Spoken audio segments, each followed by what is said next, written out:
Blessings, beautiful souls. Welcome to the Thriving Healer. I'm your host, Karina Nickerson, and I'm so happy to be talking to leaders in the healing arts about how to grow the calling in your heart and your natural gifts into a prosperous life that you love. And I'm so thrilled, and I think you will be too, to be talking today to Robert Clancy.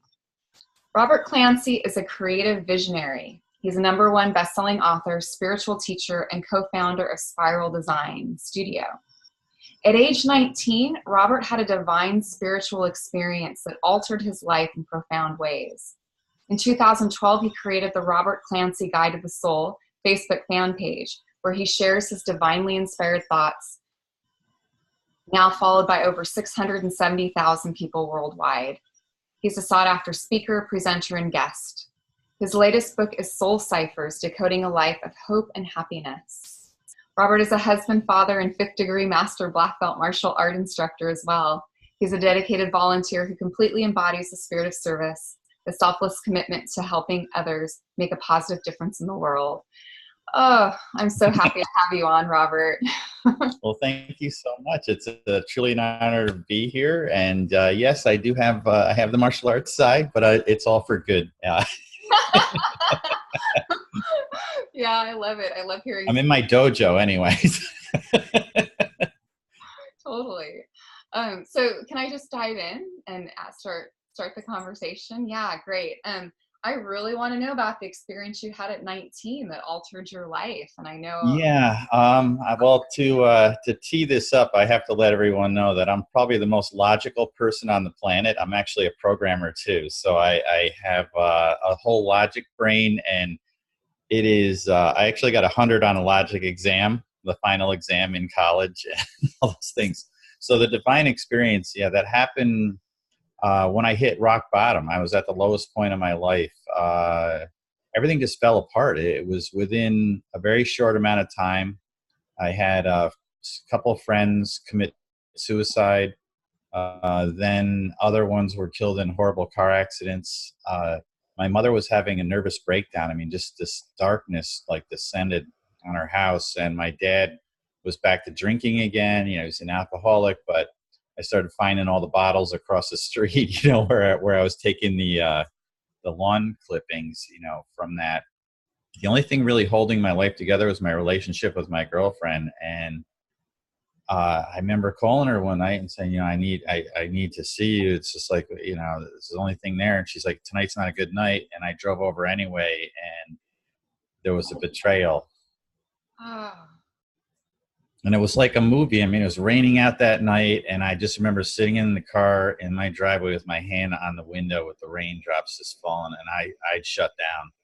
And so, I mean, I went off the deep end at that. I just stopped caring about life. I made a decision that night. I said, that's it. I'm done. And I started doing everything off the charts, like in a very negative way. I was drinking. I don't even know how I survived. I drank like a whole bottle of scotch and took over the counter an entire box of like Sudafed or something. And I don't know.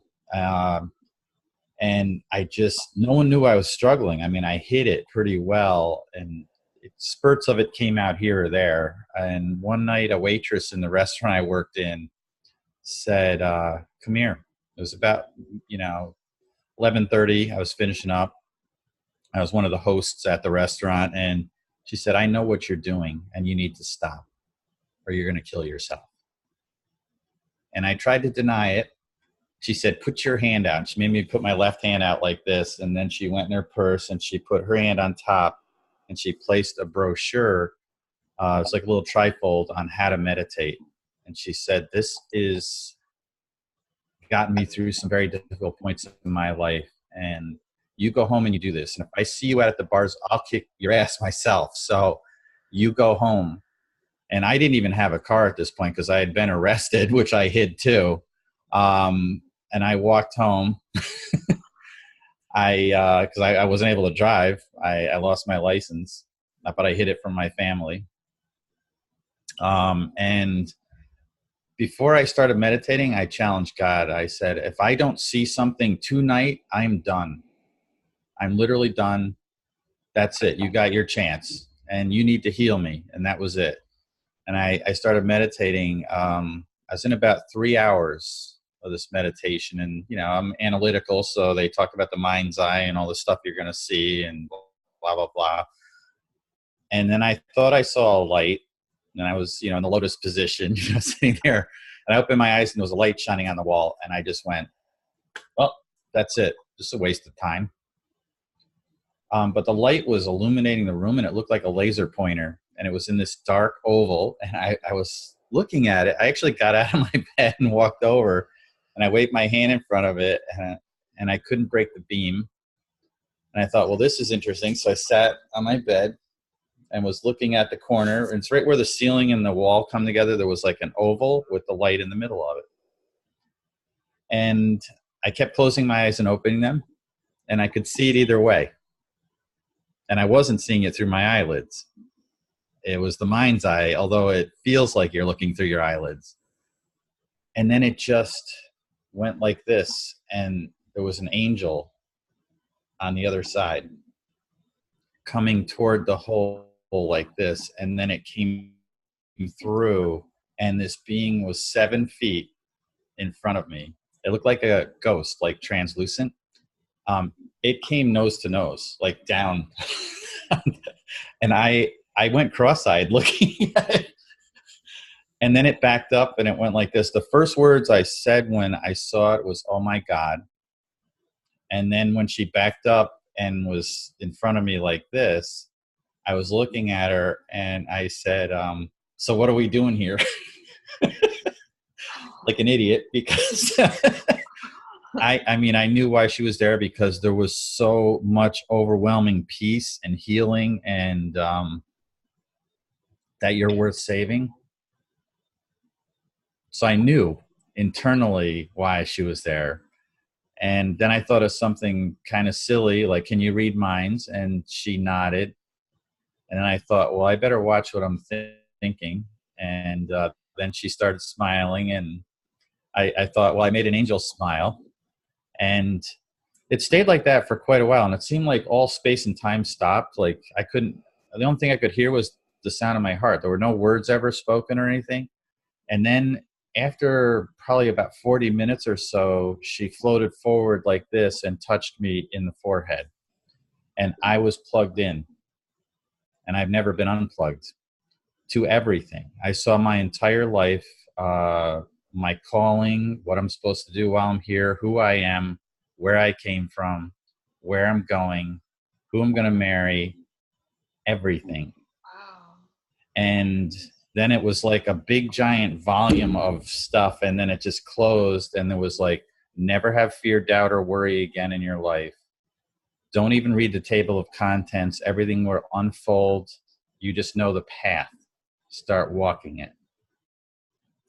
So I volunteered for 30 years with U O'Brien Youth Leadership, which is what she showed me I was going to inspire youth, that I'm going to become a speaker, a writer. I hated English class, so I don't know how that worked out, but I have 4 books. And the other part of this is I kept this a secret for the last 30 years. I told my father in 2012, the night my mother was going to pass away, and I decided I need to live my truth.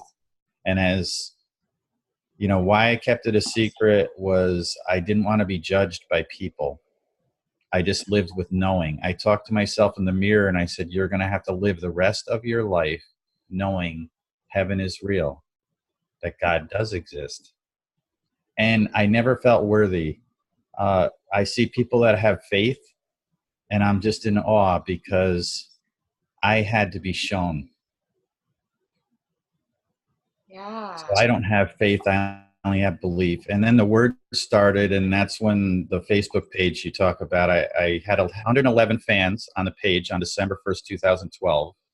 That's the day I woke up with this new clarity. I see God's math like on everything. Everything inspires me. I wrote words this morning. I just woke up and they're already written. And it's like, in the darkest hour is when you can see the light most clear.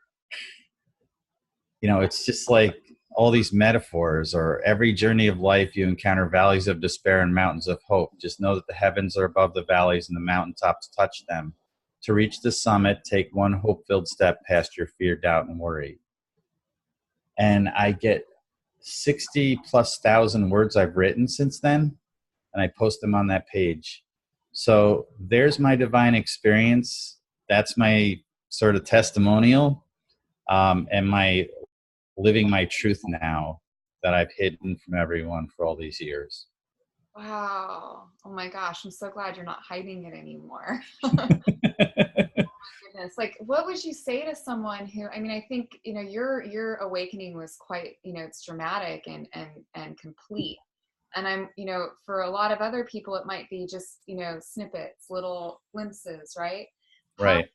What advice would you give to someone who's had an awakening experience, who might be lost in fear around that? Like, I know for me, it was like who am I? You know what I mean? Like, who am I then? Because my psyche kind of fractured up a little bit. And I spent a lot of time in depth doing depth psychological work to integrate. What would you piece of encouragement or advice would you give to someone who's had a glimpse of that and is having trouble maybe sharing that? Well, I'm still navigating that path, and what I love are metaphors. And I've done some climbing. I did 5,000 feet in 2 days on the Appalachian Trail in the White Mountains of New Hampshire. And it got really hot. It was supposed to get cold, and everyone on the trail ran out of water. And so that's the first time in my life I've been that severely dehydrated. And I realized that every step forward that I take, I'm going to get there. And it's within me. We each carry the light within ourselves. We're not humans with souls. We're souls surrounded in humanity. And I heard a great, somebody talk about this recently. It was a friend of mine, and they said, your body can either be your temple or a prison. And when you come to the realization that you are light first, and you are that love and that kindness, when you start walking that path, it's just one step at a time. That's how I got to the peaks that I had to do, but also how I got back to the hut where they had the food and the water and everything else I needed. And I realized one thing when I climbed: you can only spend a few moments at the peak. The longer you stay there, the longer it takes to get back. And you got to pick yourself up and start moving again. As long as I wanted to stay there and enjoy that view and the rest and not get up because my legs were hurting, I needed to. And that's how I got back. We're all going back to where we came from, and that's kind of the journey. So living the truth, and the big word that I get is surrender. That's what I had to do. It's surrender to your purpose. And once you do that, everything else comes into place. I mean, I'm a successful business person. When I sort of came out of the spiritual closet, it only helped our business because now people know who I really am. Yeah, so I'm curious, there's a few things that I'm curious about after you just said that, which is beautiful. One is around, the act, committing to your purpose. It takes some rolling up of your sleeves, right? You're going to have to meet your fears, your doubt, your hurt, your painful legs, as you're talking about your experience there. So I like you sharing that it's not always like, sometimes I feel like we can think if it's hard or if it's pushing our edges or fears coming up. I was just talking to a client about this last week. It's like, then it might be wrong. And actually, no, you can count on these things, as we're called more towards our purpose than our person, it can really activate, we have to move through these doubts and fears and all of that. Right. I'm curious about so you're also, your enthusiasm for the martial arts, and you're talking about your climbing. So clearly you have a relationship with your body. How would you say your body is involved in your awakening, or how does your body serve to be almost a compass for you? Can you talk a little bit about that? Yeah, that's interesting. It's, I look at I keep seeing a triangle. It's mind, body, spirit, and they're all connected. And right now we have the mind and your spirit within the body. And when you start looking at the triangle, it's all three of those pieces come together. And martial arts is a great way to have that self-discipline and the control. And when I'm teaching my students, it's flowing with the energy. We want to, when we, especially when you're in the body, you have a force come at you. What's your first reaction when you have something coming at you is to go, I need to stop that. But what we do in martial arts is let the energy flow with you. I look at the attacker, the more force they come at me with, the more they're helping me and the less effort I have to do to neutralize it. I can flip somebody that's coming full tilt at me running, and they'll go probably another 20 feet into the wall or something if I don't kind of control it a little bit. But martial arts is about controlling yourself. It's also about your mind and understanding that you can do it. So I've gotten my 4th degree black belt in Taekwondo. And trust me, I was not coordinated at all. I went through this whole, everybody else was doing jump spin kicks, and I'm trying to still figure out where my left foot is. And I was just become a black belt. And I still was lagging a little bit, and I came down with vertigo. The most horrific vertigo you could ever have. I wouldn't wish this on my worst enemy. It was like being on a tilt-a-whirl for 4 days. I couldn't even open my eyes or hear sound. I had to have all sound, and the room had to be dark, and I just laid there with a towel over my eyes for 4 days. I couldn't even keep a little sip of water down. And I had a lot of time to think while I was laying there. And come out of it, and it took 6 months to gain my balance back. But the beautiful thing is I was doing martial arts, so I started doing the forms, and now my balance is 1,000% better than it ever was. So the silver lining in that is that you can retune your body with your mind and your spirit. And that's what I learned by going through that. So that's where the body comes in. It's everything that you are, and you can heal yourself through positive thought, changing your viewpoint on things, and changing perspective. And we never see the great picture God paints for us because we're always standing on the canvas. Although we're trying to figure out what that image is, I just trust that it's beautiful. I love that. Like, what would you say, how can someone cultivate a deeper connection to their spirit, to their soul? How do they do that? Yeah, what would you like? What would be some advice, or like how might somebody cultivate a deeper? A lot of our listeners are on their path, but Yeah. Can you talk about maybe what you do or how you work with others around cultivating a relationship, right? Like when you talked about the angel, and almost I could feel the relationship there. And I think that, so if you could talk about that, all I keep seeing is love. Love is like the thread that holds the very fabric of the universe together, and it's what connects us all together. And the way that you can experience that love is by sharing yourself in kindness with someone else. The first question that was answered after my divine experience, because I was pretty jaded, I asked, why do we even have doctors? Is that just to extend life? We're all going to die anyway, and they're just trying to make money on somebody that is so deathly ill. It had nothing to do with that. The angel showed me that every act of kindness matters, no matter how small. So even an attempt to help that person extend their life is that act of kindness, and bringing that forward. And when you can get out and volunteer, it's helping someone else. It's making some positive ripple. And I look at like the metaphors of the ripples in the universe. They go out, and eventually a ripple touches every shore. So there are people that are thinking about you today who you've touched their life, and you may not even realize the impact that you had on them just because you shared your smile with them, just because you extended your hand or gave them a kind word. Those are the ways to stay on that path. And I had an example of this. So back in probably 35, 40 years ago, I was in 9th grade, 10th grade. I went to some dance club that was for teenagers. And my buddy and my wingman and I, he was interested in this one girl, so I was the wingman. We both asked them to dance. And the girl went off and went on the dance floor with him, and the other girl said, I don't want to dance. But I felt something that she did want to dance, but she was afraid to. So I said, that's okay. Is there if I just sit here and talk with you? So I did. Didn't think much of it, and I just stayed and talked while my buddy was out on the dance floor and doing what he did out there. And 30 plus years later, I get a message on Facebook.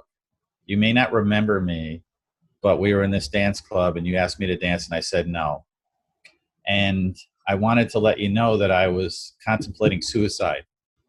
Wow. And you made me feel like a princess. And I've thought about you, and I've raised my kids with the ideals that you showed me that day. And I ended up officiating her daughter's wedding. And we finally got the dance at the wedding. Oh my gosh. So took a while, but I got her out on the dance floor finally, you know. I had my wife with me, but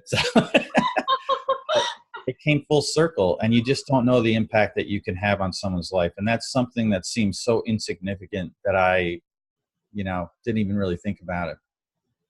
Oh my gosh. Yeah, because I think, we can think that our message or our kindness or whatever our wisdom is, to share with others. And we don't even really have to know what that is, but we can sense it out of our mouth, that it's insignificant. And this is just such a reminder, an important reminder, I think, that we all need to remember that no, like, it is significant, it matters. Yeah. Yeah. Oh, that's beautiful. Wow. So I know you have, I'm curious about, you're very logical. You have this very, bright, very bright mind. And I like how you shared, I understand I can be cynical myself, around certain things. But I think that can actually serve us as in our business, the business end of being a healer. So could you talk about how, your healing, your connection to spirit serves your business? Like, can you talk about how these two things can work together in a beneficial way? There's a good friend of mine, Jaden Sterling. He's a speaker, author, best-selling author, has amazing, his is about abundance. He's an abundance life coach. And he brought up an interesting point that I never thought about before. He said that the business entity, my wife and I created Spiral Design Studio, which is a marketing firm. We've worked on some major projects like Guitar Hero. We launched Guitar Hero 3, did all the online marketing for that. I've worked with Disney, Citigroup, Home Depot, American Airlines. We've got major clients. But he said that your company has a soul. And the soul also needs its path. And align yourself with companies that are doing good in the community, because that's what it likes to work with. And I never really thought about it on that level. And we started getting, we work with these major law firms, but they give back, or we got like the New York State Department for Disabled Services. And then we, not only when we started working with that organization, 4 more came in with similar messages and missions, which the company must have, just brought in that energy from that. And they didn't talk to each other, because I was wondering how they all, like, it comes in spurts, like in groups. So we were working with CD Choices, which helps disabled people find a personal assistant. The New York State Industries for the Disabled, and they help them get job placement and services. And then there's all these different, and all together, it was just amazing how we were able to help them all. And the farming community here in New York. So there was the Harvest Connection, which is all farms in 5 or 6 counties. And then all of these different groups. And then we're working with Stone Ledge Farm, which is a huge co-op that brings fresh vegetables and things down to New York and Connecticut. All these came together, and it's the soul of the company. So when you trust the soul of the company and understand that, it's a great way to give back. And we always felt that, my wife and I, when we founded the company, it's about giving back. And the community isn't waiting for us. You just because you hang your shingle on the door doesn't mean that, the door is going to bust open with all this work. You have to be part of a community. And we started giving back, and we've gotten, some clients have come to us and said, we could have hired anybody. We decided to hire you because we know what you do for this community, and you're a big part of this. And that means a lot to us. So there's pieces like that come together when you think about community. I love that. I love that this your business has a soul. Mm-hmm. Because I think sometimes, I never thought of myself as being a business person. I never was interested in business, and I am now, but I used to not be. And I used to see them as being very separate from my service work, like that was what I love to do. And so hearing this, and actually that and sensing like what that is, what the soul of your business is. Yeah. How do you so you gave some good examples, any for reaching out and connecting with community. What's something like somebody who's sort of out there alone, kind of just getting their feet wet in the healing arts and wondering, how do I start to make those connections with others? Like do you have any advice? Like what's something that someone could do? Yeah. You try to take about 10%, maybe no more than 20% of what you do and bring it to the community. So to get out there, you might do something for a group that needs your services and become part of that. And you might donate your services to get the word out there. And that reciprocity comes back tenfold. So you don't do it because you feel that if I donate, I'm going to get $1 million back, but you put into it and it comes back. So if there's ways that you can help the community through your service, but again, keep the business side, you've got to give about 20%, because if you're giving 50 or 60 or 70%, then you're not helping yourself become better so that you can become better at what you do to help the community. So I always try to take about 10 or 20% and put it back into something positive. I love that. That's something that someone can move towards today.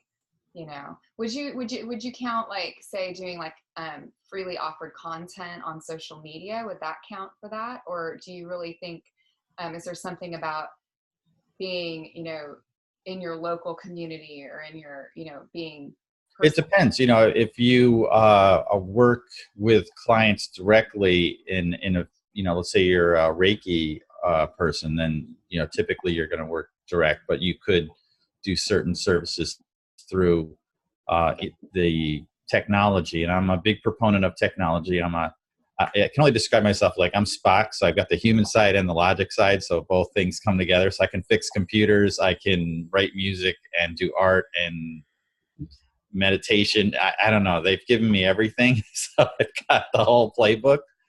But the part is, how do you use technology? And I love the one-to-many, because that's where you have the biggest impact. One-to-many.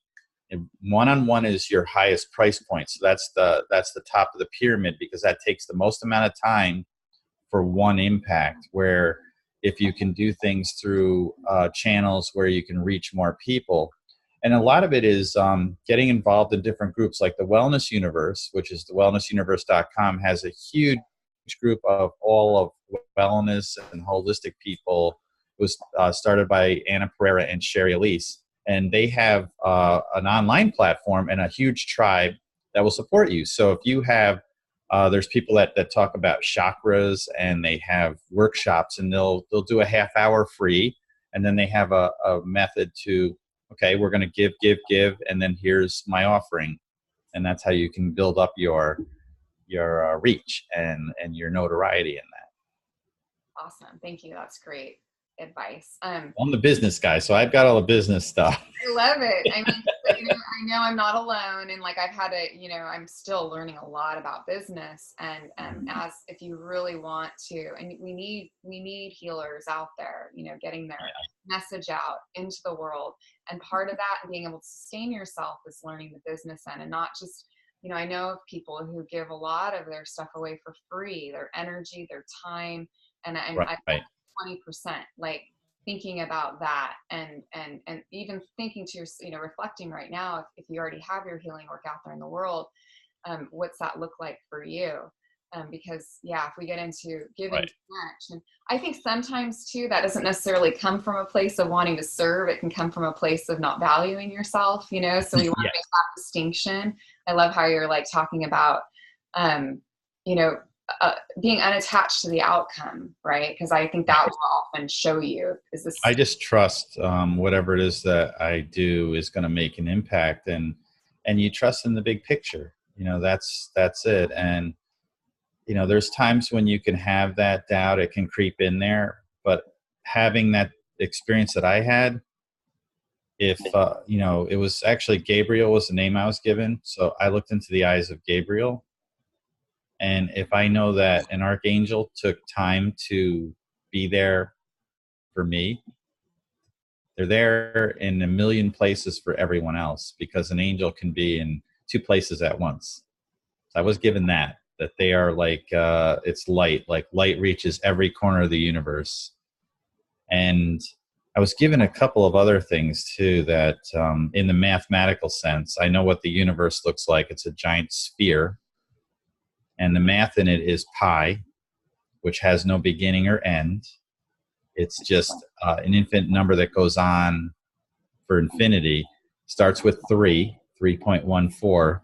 There's a reason for that, because that's the triangle. So it's the strongest architectural shape in nature.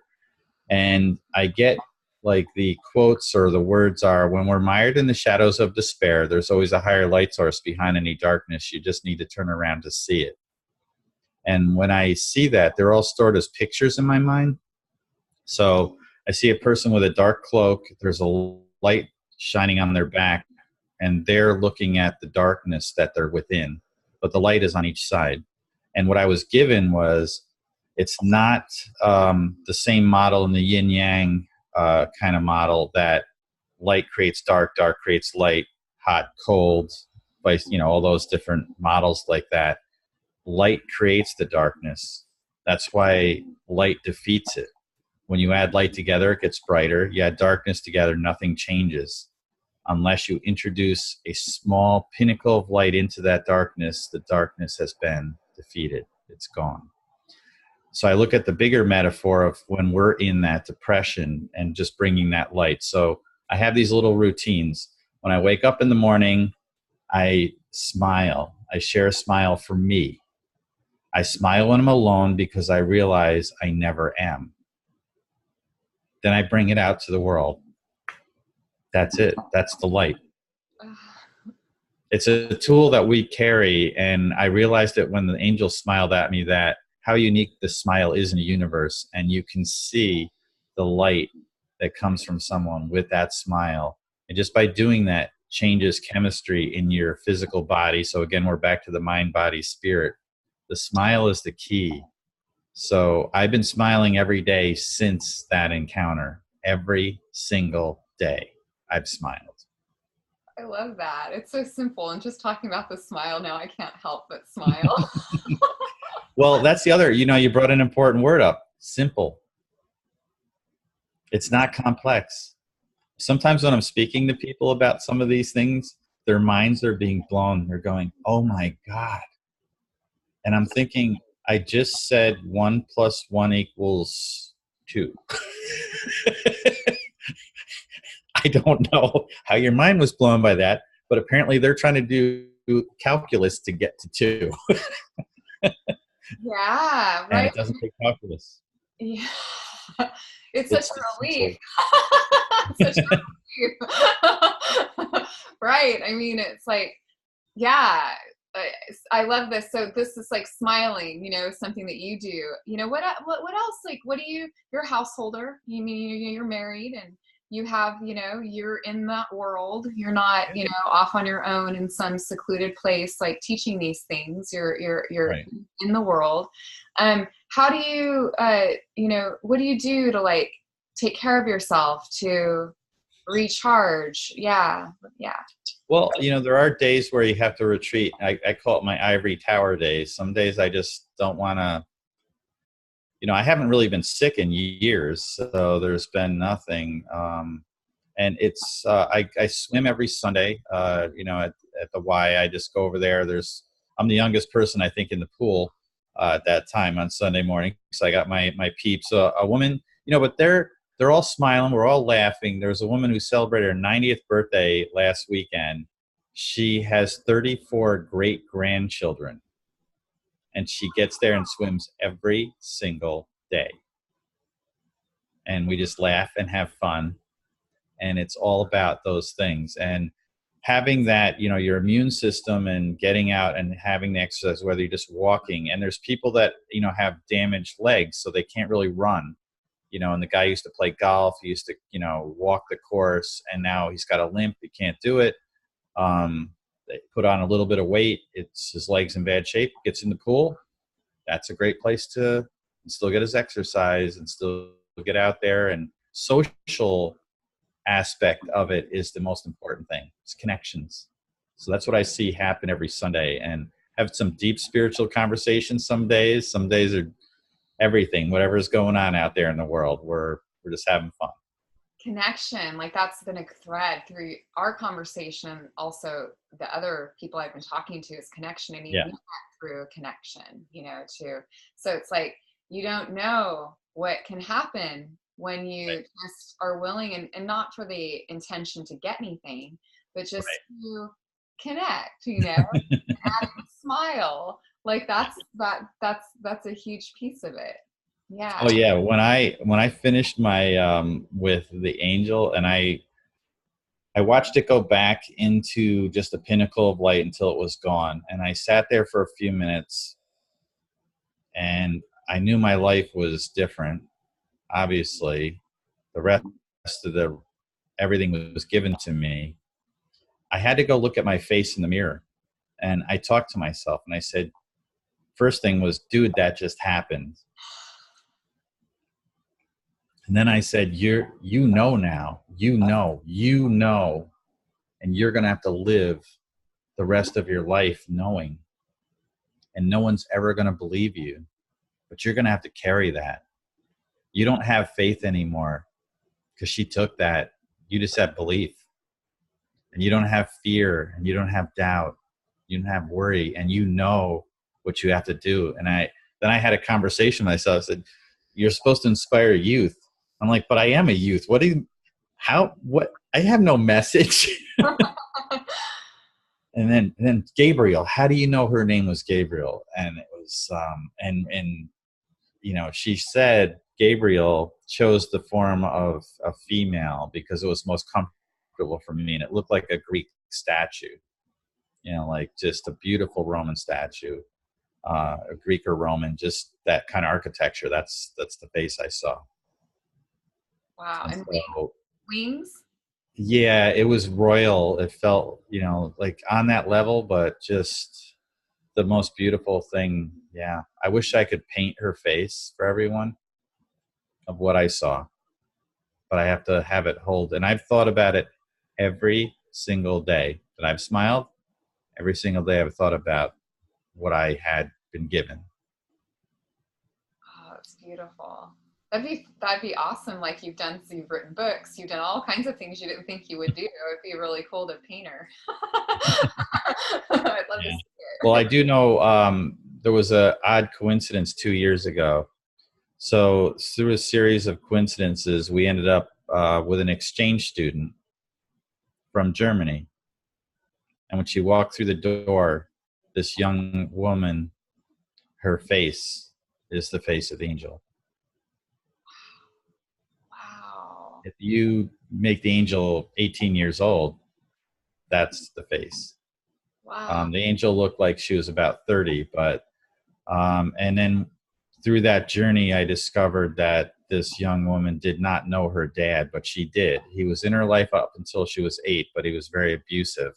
So she never knew what a father was.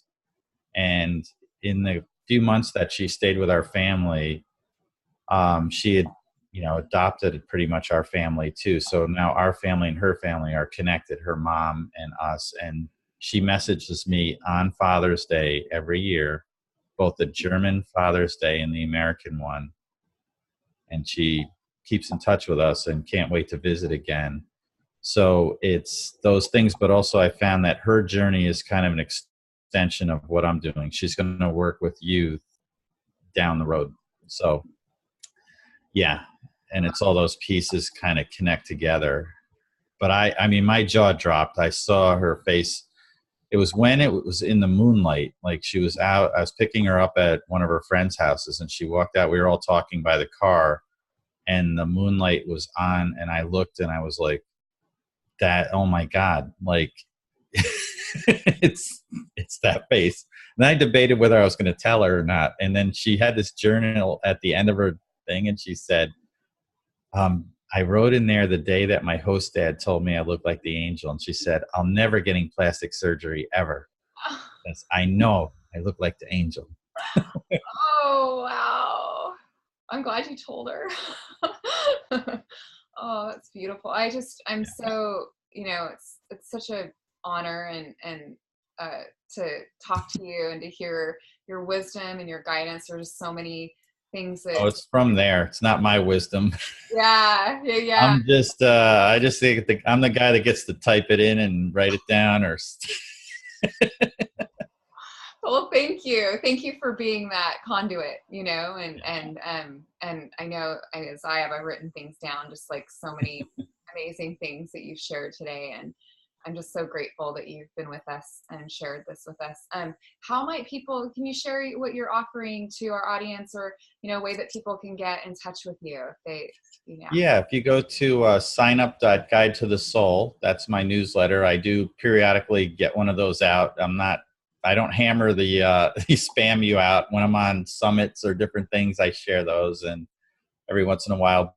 But you will get a free ebook, which is Love's Awakening, which is about 80 poems I've actually downloaded. I call my downloads that are almost like mantras for meditation, and they're on everything. I have these amazing words that it's poetic stuff that's come out. So it's Love's Awakenings. It's a poetic journey for healing the human spirit, and that's what that book is. And then there's some music too, because why not? Oh my gosh, that's awesome. That's wonderful. I mean, I'm a yoga teacher, and I'm always, And some guided meditations in there. There's all sorts of fun stuff. yeah, I love that. I'm always looking for poetry and things to share. And I mean, it was now, like, as you said, so many poetic things as we were just talking. So Yeah. thank you for offering that. Thank you so much. And thank you for being Yeah, here. well, thank you. It's been just an honor to be here. So, and to share with your beautiful light today and everyone else that's watching. Yeah, thank you. And thank you, everyone. Thank you for joining us. You'll want to stay tuned as I talk to other experts in the healing arts about how to turn the obstacles of self-doubt and limiting beliefs and inconsistent income into opportunities for clarity, confidence, and inspired livelihood. Sharing so much love and many blessings with you. Namaste. Thank you. Thank you.